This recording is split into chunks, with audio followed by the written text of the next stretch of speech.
Let's begin. Welcome to Build an Agency, a podcast where we talk about the ups and downs of entrepreneurship, growth tactics, building businesses, and the events that affect your company. Let's jump right in.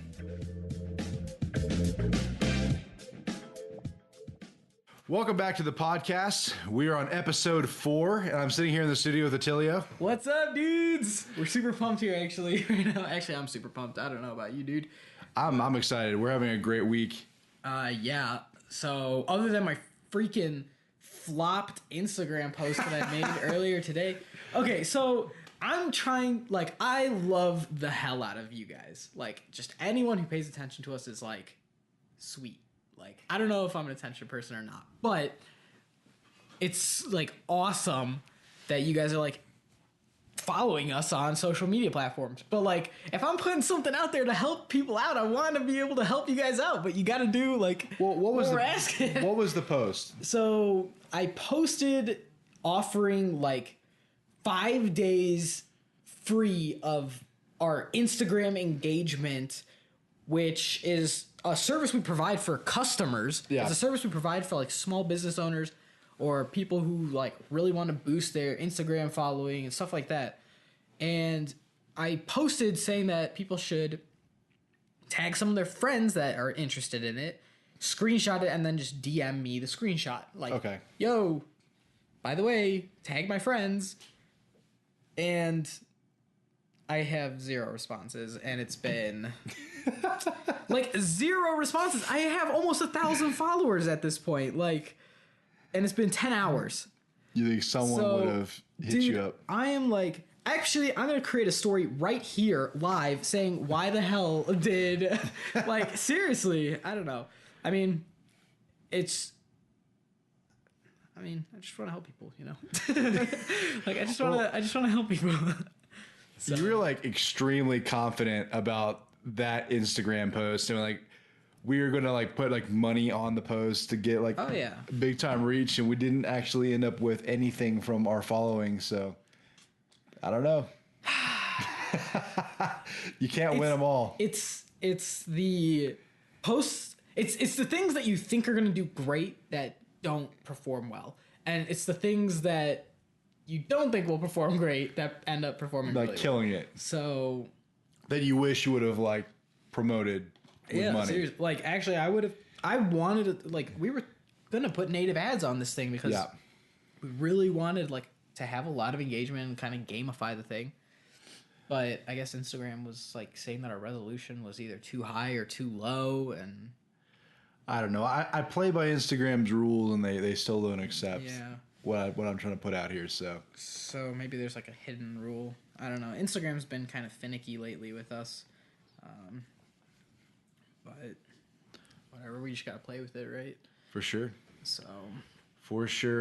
Yeah, we're just really excited about exploring new ways to produce good content. We're talking with an office supply company right now who's trying to start a really strong, high quality social media campaign, and we grabbed coffee with them at Starbucks, and we're just talking with them about the prospect of shooting free plug. Oh yeah, free plug.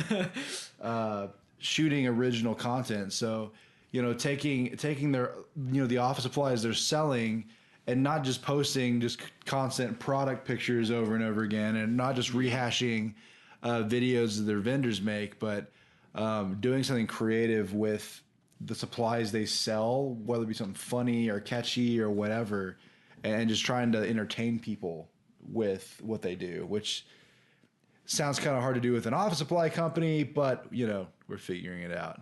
Yeah, one step at a time. I mean, I know that the reason why people go online is for information or entertainment. Yep. Right? 100%. You don't go there for, whatever else. It's either you're trying to get something from it. And being sold to usually isn't getting something from it, unless you're avidly looking for discounts or something, or you're actually trying to buy something. So, I mean, it's kind of a tough hill to overcome. It's a tough hurdle, but just gotta be creative, I guess. We'll see what happens in 3, 4, 5 months, 6 months. I mean, the campaign might end up looking really cool. I hope so. I know today we were talking about some really sweet ideas about adopting some of what's already working on YouTube and some other platforms and see how it works. Yeah. So, like blending office supplies. Yeah. It involves probably a number of Zebra or Pentel pens and a blender.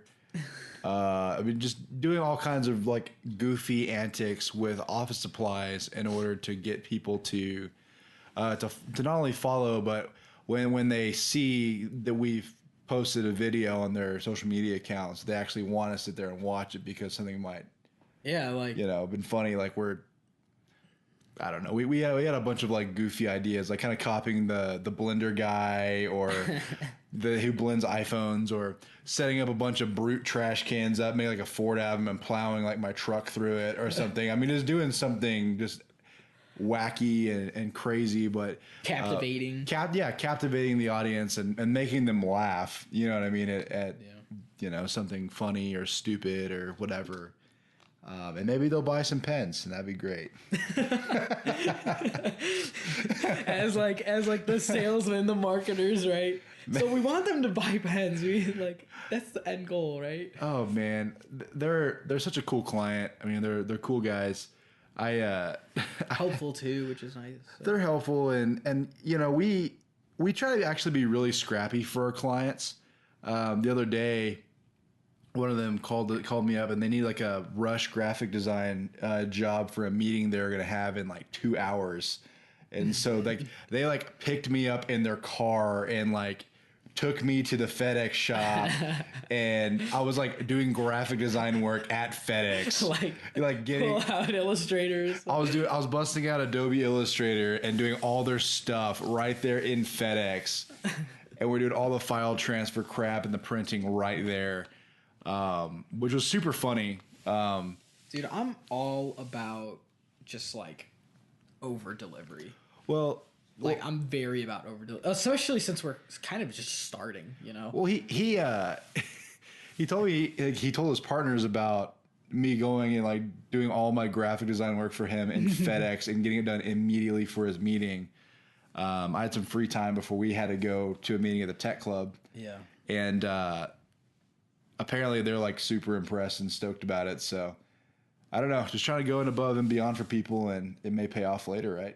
Yeah, it will pay off. You just got to do the right thing. It's not even about the payoff as much as about like just like staying in the right, taking the high road. Yeah, I feel like you can never say that you did something wrong if you always thought you did the right thing when you did it. I don't think when I'm in 20 years when we're looking back at this podcast, I'm going to sit there and go, man, that was a waste of time to go to the FedEx and like bust that out for like, no, like this that is was the scenario that we were in at the time. Well, that's what you do. That's what you do for your customers. And I hope in 20 years, future Travis, I'm putting you on notice that you're going above and beyond and bending backwards for your clients and being scrappy.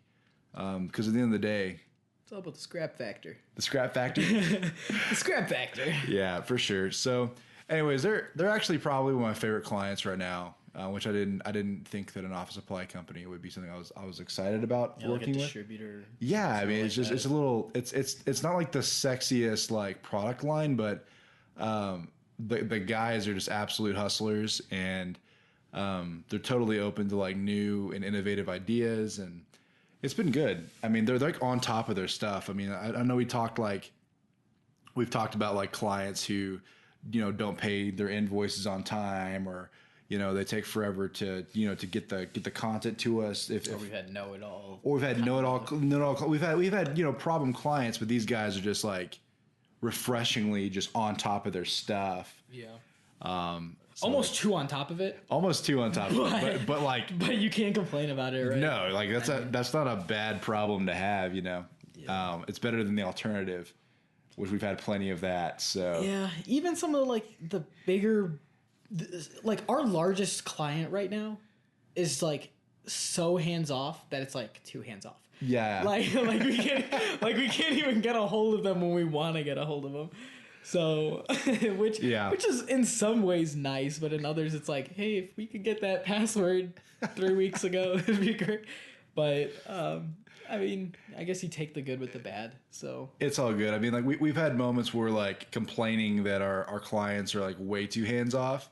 And then we finally get to on the other side of the spectrum. We're going, oh my gosh. I think it's, I think you just have to kind of have a huge acceptance for all walks and just work around it. Well, I don't know. Is there a practical middle ground? Like I feel like people are either on or off. Yeah, that's kind of true. Like you know what I mean? Like I haven't really met like the middle ground guy that's just like they're kind of in, they're kind of out. I don't know. I mean, I feel like clients are typically just they're really out of the equation and hard to get a hold of, or they're like calling you every multiple times a day and like wanting to like get you some info they learned that could be helpful for their campaign or whatever. Which I think you take what's one side or the other. So I'm gonna reach into future Attilio's mind here. Future Attilio sound some BS is also on notice. Is also calling you out today. So I would say I would think this. I would think that you reflect the personality of the client, right? Sure. So if someone's super hands-on, you also have to behave super hands-on. And with that, you're also going to have super hands-off clients. So reflect the hands-off factor. Yeah. I mean, if they just want you to work and just work behind the scenes, then that's it. Just work behind the scenes, Sure. Sometimes, we wish we could get more. We would want or would like to have more or less, but I mean, the reality is that it's not going to be that way. Like if we're working with a CMO and she's swamped or he's swamped, yeah, they're not the first thing on their mind isn't their service company, their auxiliary service company. So I don't know. You just, I guess, reflect what they are putting out and then hope that with 3, 4, 5, 6, 20, 100 clients, it just averages to a medium, Yeah. I don't know. That was hey, you brought up the tech club earlier. Do you want to talk about who we met over there? Man, we met up with some of our banker friends to the tech club, and Attilio and I hadn't actually been there before, and so we really didn't know a lot of what to expect. Another free plug. Another free plug. Like the tech club is actually pretty dope. I just wanted to go ahead and say that like up front. Like I'm usually not the most uppity kind of person in the world, and so going to these kind of places is usually not my deal. But like the tech club was actually surprisingly comfortable for being as high end as it is. Yeah. And for our listeners who like don't know what the tech club is or might not be from the Lubbock area, the tech club is located actually at like the Texas Tech football stadium. Yeah. Kind of in the box area or whatever. Yeah, it's like on the 4th floor, right? So yeah, so you go to the stadium and you kind of go in, take an elevator up, and they got this super nice restaurant with all these like there's tons of windows. Then you can like actually look out onto the football field. It is fantastic. The view is amazing. The food is really good. Mega plug for Tech Club right now. Anyways, that's just some context. Like very fancy setting at the Texas Tech football stadium, and it was just a really awesome marketing opportunity, or well, not marketing, networking opportunity. There you go. Yeah, dude. Words. We're recording this at 11 p.m. on a Friday night, but what I thought was really cool was although we had a meeting with these bankers. We also got to kind of network with a dude who owned an IT company that we got to talk to today. Yeah. Which was really good. I think that place is a really, I mean, you mentioned already that's a good networking opportunity, but just like being in the area, having that exposure like to that crowd is good for networking. Yeah. So I would almost say that it's probably a good investment to actually get a membership at like a high end or high level club or something like that. Just especially if that's your target audience, Sure. Because if they're seeing you around, Yeah. you'll get such a warm intro. Like, oh my god, I saw you at the tech. Now that I think of it, I bet that's why a lot of people have like country club memberships and stuff like that. Like the higher end stuff, just so that you're kind of like you have the presence with those people and. Sure. Once they see you around, it's such a warm intro. Yeah, so we're in this nice setting. We're sitting with these two bankers, and they're getting to know our company, and obviously they're probably trying to get us to do a loan probably at some point, or Maybe bank with them in general. yeah, maybe bank with them. I don't know, but we're talking, and I get the question that I hate the most, which is, so where's your office at? So for those of you who don't know, we actually work remotely, and so our whole team is remote. Our entire team is remote right now, except for Travis and I. We're together. Yeah, but we're together all the time. We're working out of my home, with several of our SEO techs being in Chicago, Illinois. So we work remotely right now, not so much out of. Well, it is out of necessity in a way. We're trying to run as lean as possible, and to make wise financial decisions. Like, we wanted to make sure that our company was actually making money, like good, like affordable money to like really run things. Like, to me, if you can't afford 5 of something, you can't afford 1 of it. Sure. So so we're talking right now with a realtor about finding us an office like space. So hopefully, like, really this summer we should be moving into an actual brick and mortar scenario. But when these guys are asking, where's your office at, you never know, because some people are like really open to the idea of businesses being remote, and some guys are just kind of like, oh, well, if you don't have an office, you're not a legitimate business or whatever. Like, you never know what you're going to get. And these dudes were just so stoked on this idea. They're like, this is exactly what we wish our clients were doing, is not spending money on things that you don't need in the moment. Like, I know a lot of I've got friends who own businesses who they got into debt immediately. They started with business loans and immediately got a brick and mortar and all that, and their company wasn't even making money at the time. Yeah.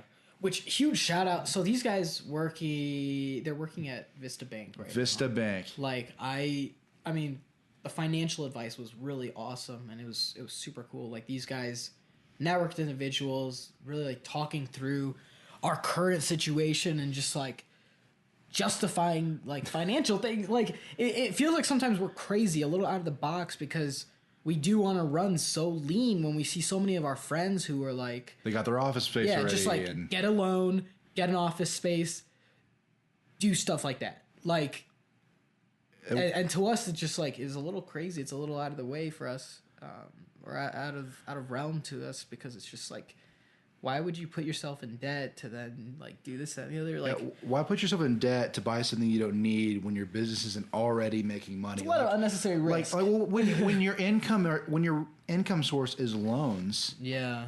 I don't know. I just don't think that's a good call to give me like spring for the office building. And so we're a virtually debt free company. I mean, we got a credit card like probably any other business, but we're not operating off of a bank loan. So I mean, we built this company with our own sweat equity, and built a model and a service that's making money, and we're in the black, making more and more money all the time. So we're finally black and green, I guess, right?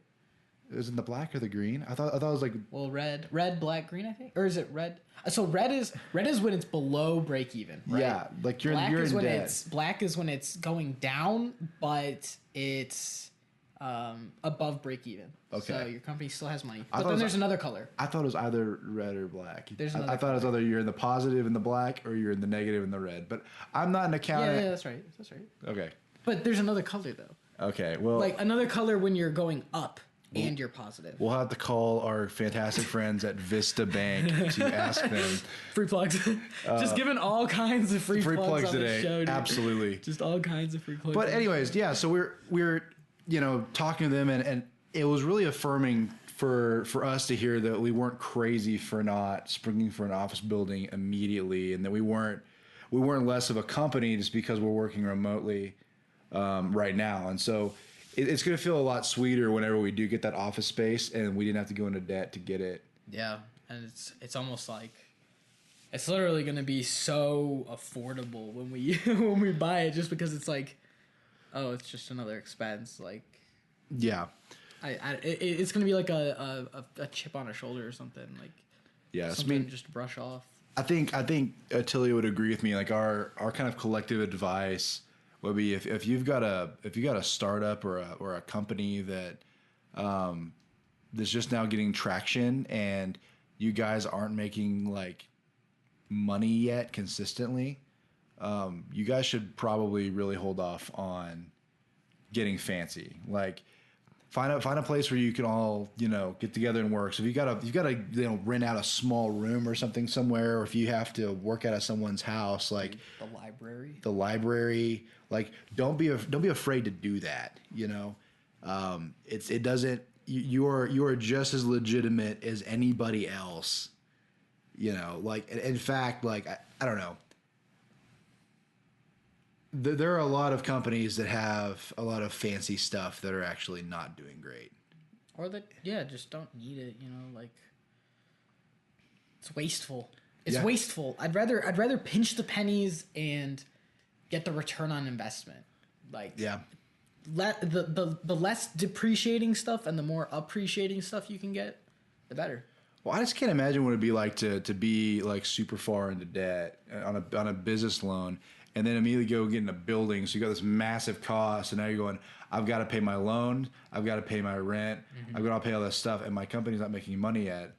I just can't even fathom the stress. Like it's just unreal. So like whenever we go and get this building or this office space in the next month or two, like I'm not gonna have buyer's remorse.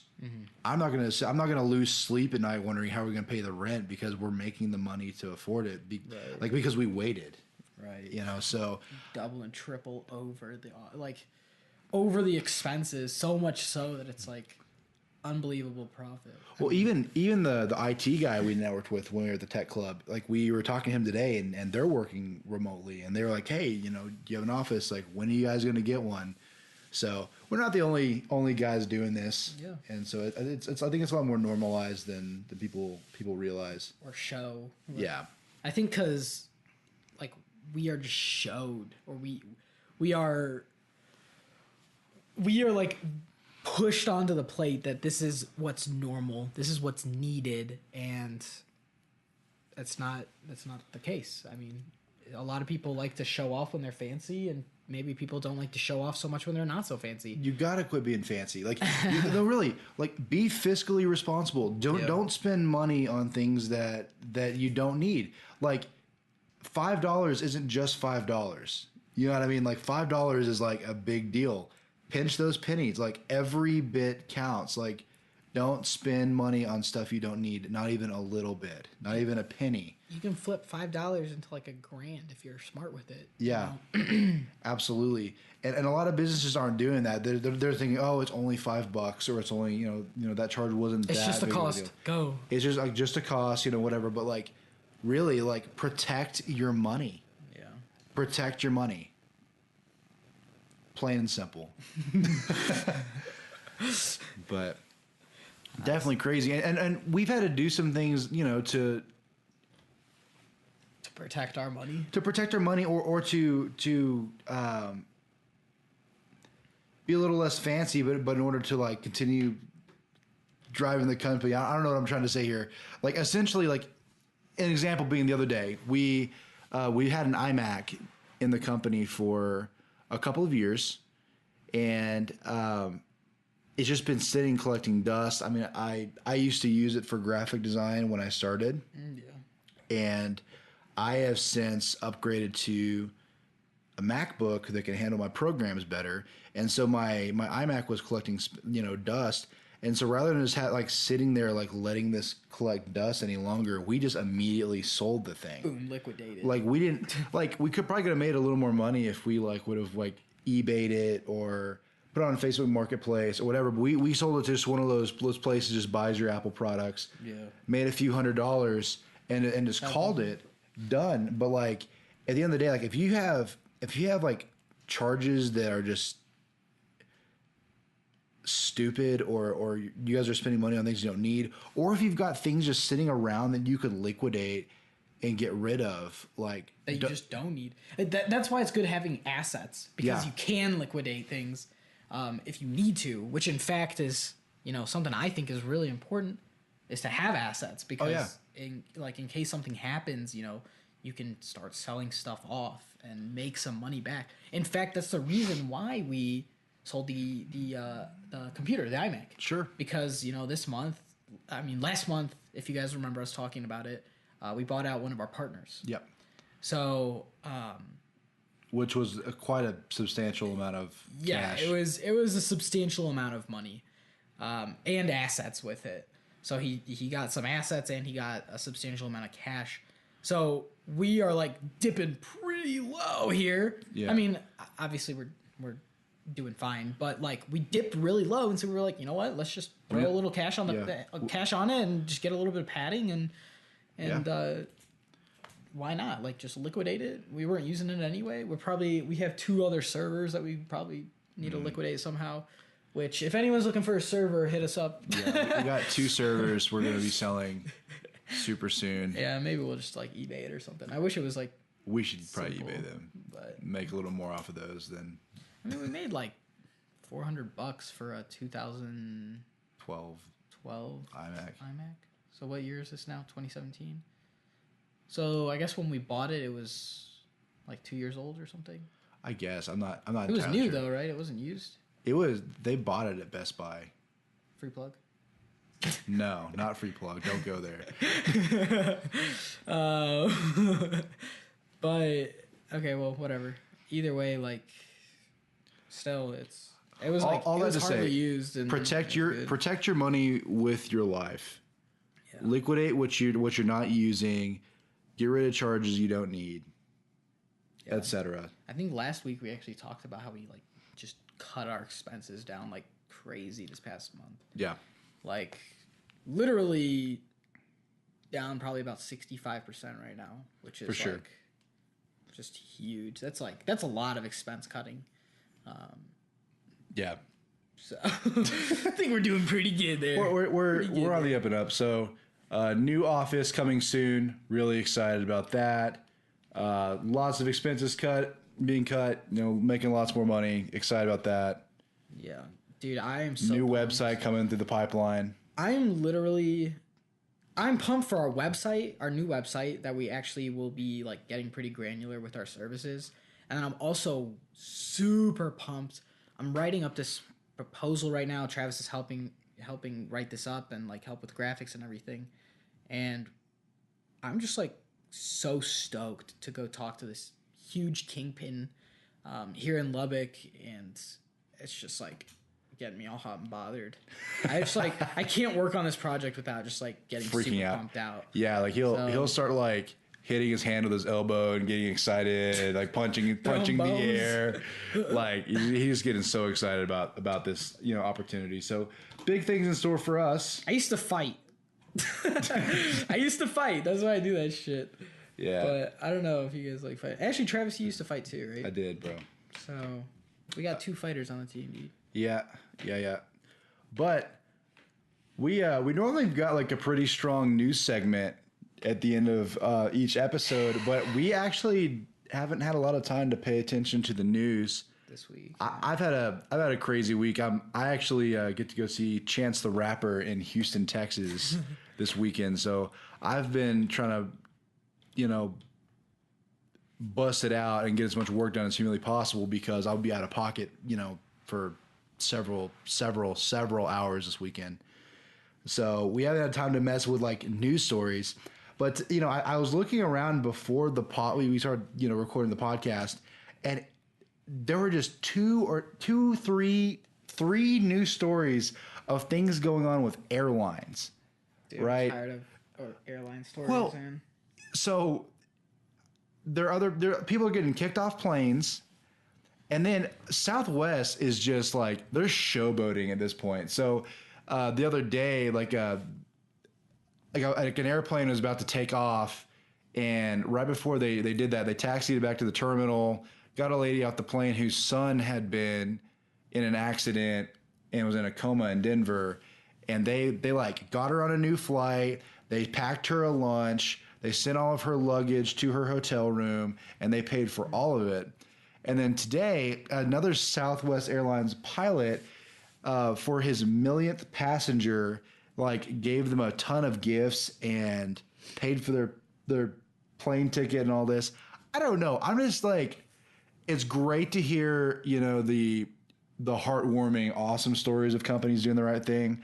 But I almost wonder if they're doing this to capitalize on, airlines being under a magnifying glass and everyone's looking at them. And that's why they're kind of like... I mean, of course. Like, wouldn't you do it, though? Like, well, but the other ones aren't. If all of your competitors are absolutely compromised right now. Yeah. Like, I think this is why I'm, like, actually pissed off about continuously hearing about all these airline stories. Is because I feel like they're just seriously under a microscope right now. It's just, like, so hard to get away from this stuff. I can't wait for the news to just, like, dilute the attention so heavily. We were talking about this for a while before we started. Like, my theory is that airlines have always been terrible.